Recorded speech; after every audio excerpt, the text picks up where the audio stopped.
Hey, what's going on, guys? Indypride here with Milk and Cookies Total War, bringing you another Total War Warhammer multiplayer video. This time I am playing against Chaos and Sartorial, the Ever-Watcher. Now, my opponent in this game has brought what I would consider to be a very good counter build to the Azrai of Athel Loren. So, he has brought Forsaken, which have 48 speed, have a ton of mobility, and absolutely raffle stomp a lot of unarmored core troops in this game. So I think they're a really good choice if you're playing Chaos against the Wood Elves. They just give you a ton of mobility to close down your opponent and shred stuff very quickly in melee combat. He's also brought some Chaos Knights, which of course are a great counter as well. Heavily armored, they will raffle stomp Wild Riders in a 1v1 matchup, and they can get around the flank and get into those squishy targets and make them very sad. Also has Chaos Warhounds with poison, that slow debuff they'll apply to something like a Wild Rider to allow those Chaos Knights to catch up, or those kind of tactics can be very nice, and of course they're great at closing down Glade Guard and Way Watchers, whatever archers you'll bring with the Wood Elves. In the center, he has Sartorial the Ever-Watcher, who I also think is a great Lord choice against the Wood Elves because of his ability to disrupt formations and have a ton of speed, and his charge animation will quickly get him into combat and tie stuff down in melee. So looking at my build, I have the Glade Lord on a Forest Dragon with Prey of Anathrama. Really important ability, especially against Chaos and some of these higher mobility factions. It will pretty much negate the charge bonus of at least one Chaos Knight or Chaos Warhound and just take it off the field if I can quickly focus fire with my skirmishers on it, or get into it with my Azrai War Dancer Spears or some of those other units. So looking at my build, we have the Glade Guard with Starfire Shafts. I have 3 of them. We have 4 Eternal Guard with shields. These will be the mainstay core of my army, just trying to hold down the Forsaken while my skirmishers fire in. And then we have the overbuffed Wildwood Rangers, who now have 37 armor-piercing damage. That will get fixed in the next patch. It was confirmed by Agony Duck that that value is too high and was not meant to be done like that, but we will see that changed soon enough. But the Wildwood Rangers are, for right now, quite good in melee. They can do a crap load of damage to heavily armored units, which of course there aren't very many on the field for Chaos right now because they've gone for a Forsaken build. So I'm going to be trying to do as much skirmishing as possible before we close into melee, of course, just whittle down those numbers. My Starfire Shafts are a little bit redundant in this game because the Forsaken have low armor. But first thing I'm going to do is get my Arrow of Karnas and fire that into my Chaos Knights with lances, and this should be a really beautiful shot as this lands into the flank of those Chaos Knights, and 6 of them right off the bat are going to drop. So being able to do that much damage to a very expensive cavalry unit at the start is very nice, and then I'll move up and do a little bit of skirmishing as well. I think the first shot's going to go into the Chaos Warhounds, and then a couple more shots into the Chaos Knights with lances. You can see my Wild Riders positioned up top on that cliff, ready to engage, although I'll need to pull them closer to my lines if I want to make sure they can actually block charges from all these fast movers that will be coming in. And I'm going to have to laugh a little bit here because my Glade Lord is going to fire in and just completely whiff. Like, that happens sometimes, and I don't understand what they're shooting at. For someone who's supposed to have a lot of accuracy, I feel like that is a pretty bad shot. But I've managed to drop 8 models off the Chaos Knights so far, and just getting ready for the inevitable assault. So the Glade Guard will be trying to focus down those Forsaken before they get into melee. And then in the back here, we have another Eternal Guard and a War Dancer Azrai Spear unit, which will be really nice for tying down those Chaos Knights if they try to get around the flank. Also have some Hawk Riders over here. Very cool looking unit. I've started to warm up to them a little bit just because they have so much versatility. You don't do a lot of damage with your skirmishing, especially not when you're hitting trees like I just did right now, but you can do a lot of damage in melee. If you use them well with your Wild Riders, basically what you'll see is you'll have your Wild Riders go in to tie down an enemy cavalry unit, and then if you hammer an anvil with the Hawk Riders with their armor piercing damage, that can do quite a lot of work for you. So I've done that a bunch recently, and it's worked very well for me. We'll see if I'll be able to pull that off this battle. Now, of course, firing into the woods right now, this is not a good target. We're going to shoot, and, well, not too many of those hit the trees, but didn't end up doing too much damage to those Forsaken. And I want to get these fast movers off the field as quickly as possible. If those Chaos Warhounds get around the flank and into my squishy skirmishers, they're going to have a bad time. So I want to take them out really quickly if that's at all possible. And this is where things get a little bit scary, right? And this is where a lot of newer players kind of start to break down whether you're on the attack or on the defense, when you see a big, crazy rush army coming in, you're bringing a skirmish army, it can be very hard to micromanage appropriately and protect your units when there are so many fast movers on the field. So even right here, I'm going to have a little bit of a micro mistake, allow my Glade Guard to get charged a bit, but you just saw I got a movement order off, and I'm going to quickly pull back and always keep something in reserve to deal with the kind of units like the Chaos Warhounds. We're going to quickly try to get in and get at those squishy units. If I can keep a spear in the back in reserve, not tied down in melee, suddenly I'm going to have a much better chance to shut down something like the Chaos Knights or the Warhounds. Prey of Anith Rama going off on these Chaos Knights over here, and that will allow my Wild Riders and maybe one of my spear units to close into melee. Actually, my Hawk Riders are going to charge in from the rear, get a nice little rear charge off here. That's actually a great way to tie down and prevent an enemy charge bonus from going off, and then follow up the Wild Riders. Because if the Wild Riders take a charge from something like a Chaos Knight from the front, with their low armor and their kind of low HP pool, they're going to have a really bad time. But if you can prevent the charge bonus from going off by tying them down like I'm doing here, then suddenly the Wild Riders can go ham. And that's what they're about to do. They're about to just charge up the center and get a real nice attack into these Chaos Knights, while the terror from my Glade Lord is going to send those Chaos Warhounds running for the hills. So nice charge coming in here, just completely sandwiching these Chaos Knights, and they're going to be gone from the field. That is 1,500 gold down the drain for my opponent. Forsaken closing into melee with my Glade Guard, or my Eternal Guard with shields, and Sartorial in the back, dealing with my Glade Guard. Oh man, I've never seen that animation before. That is really cool. Wow. That was awesome. I've never seen that before. Okay, that was nice.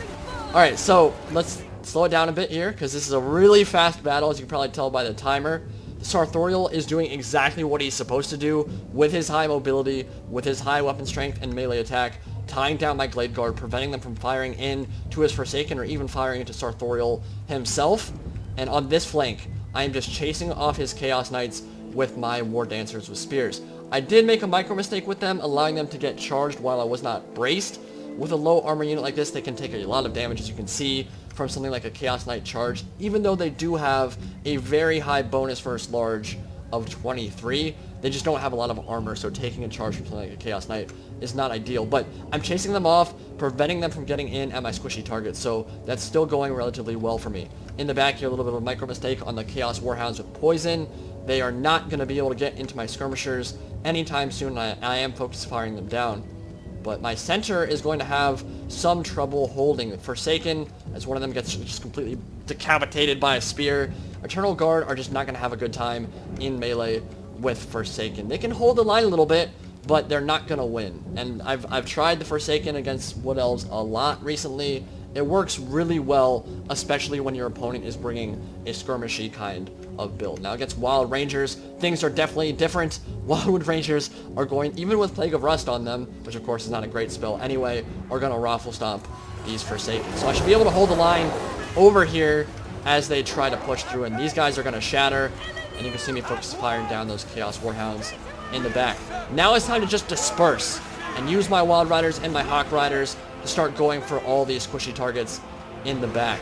Forsaken do not like getting charged by Hawks or by Wild Riders, and so I'm going to run them down, get them off the field, and use their charge bonus, continue cycle charging, and hopefully get them off the field. There's a nice little 1v1 here going on with the Glade Lord and Sartorial, and I'll use this opportunity to focus fire on the Everwatcher and hopefully turn this fight in my Glade Lord's favor. But this is not an obvious fight. It's not necessarily an easy one for the Glade Lord, so I'm probably going to have to pull her out pretty soon here, pop the healing potion to get her back to closer to full HP, especially with the Forsaken coming in. But you can see all this focus fire from my archers on the flanks.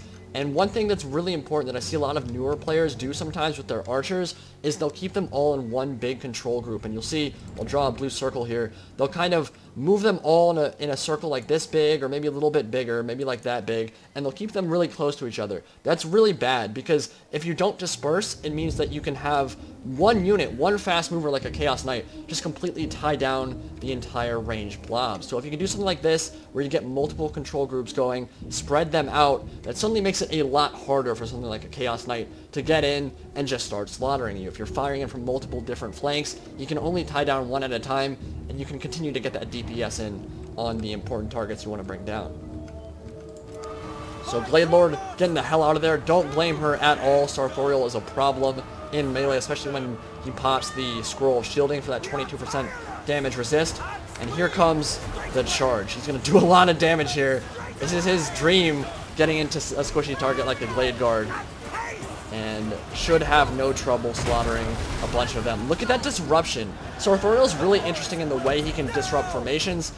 There aren't very many heroes or lords in the game that can just completely control a group like the Glade Guard in the way that Sartorial can. His AoE attacks just seem to cover so much ground. But I pop Prey of Anathrama on him so I can get my Glade Guard away. And now the Forest Dragon going into melee should rip up these Forsaken. Absolutely no issues. Wild Riders and Hawk Riders going in. But I'm actually going to go for a different target here. I saw an Exalted Hero chasing off after my Glade Guard. Don't really want that. Wild Riders won't be able to kill an Exalted Hero very easily. But I am going to tie him down, prevent him from charging in, and give my archers more time to get away. I have cleared up a lot of his Forsaken, but he has done a good job of tying down my archers where possible. Forsaken getting into melee, and this is their dream as well. Just decapitating a bunch of my blonde-haired dudes, and those Glade Guard will shatter. But here come my Wildwood Rangers coming in to reinforce, and there are not very many Forsaken left on the field, so once I charge into melee here, should be able to clean them up, no issues. In the back, Chaos Knights got chased off by my War Dancers. They did come back from routing, but he has not noticed it yet. And nice charge coming in from the Wild Riders will clean up the engagement on this side of the battlefield. They'll have to finish up these Forsaken as well. Watch some of the nice little animations going off. And then focus on my Glade Lord, who is fighting an Exalted Hero. Don't want to be stuck in melee here for too long either. Again, Exalted Hero is going to put work in on you, and he can't really tie up anything because he doesn't have a mount. So I really shouldn't be giving him this engagement because it's kind of what he wants. He's tying up my dragon, and I don't really need to be tied up right now. So I'm just going to pull out and go for another target like Sartorial, who is now down to about 153 HP, still causing me issues. But with the Hawk Riders, might be able to finish him off. And they're going to pull away, actually, and go after the Chaos Knights, it looks like. So we're going to see Sartorial clip through some trees and charge into the flank. Maybe not. I don't know why. So he's down to, I think, 73 HP now. Yeah, 73. Charging after my archers. And then here comes the Glade Lord. With one last attack, going to bring down the Everwatcher, the Lord of Change, the Chosen of Tzeentch, and that should seal the win here. So the Forsaken did a great job of killing my core troops, but they really didn't deal very well with the Wildwood Rangers or with the Wild Riders, who managed to flank around from behind. And I think a big reason for that was because I used the Prey of Anathrama ability pretty well, managed to shut down the Chaos Knights, who would have been able to otherwise finish off my mobility, kill them pretty quickly. Wild Riders do not match up against the Chaos Knights very well. And once his mobility, his Chaos Warhounds, and the Chaos Knights were off the field, his Forsaken were going to have a really hard time finishing that battle by themselves. So I liked his build. I think it probably could use a little bit of work. I'm not really sure what the point of the two dismounted Exalted Heroes is. They're going to have a hard time tying down anything on the Wood Elves roster just because they're very slow. And of course he had lots of mobility to tie down all that stuff. But ultimately, I think that the Prey of Anathrama shut down the one Chaos Knight and then allowed my Hawk Riders and Wild Riders to just punish them.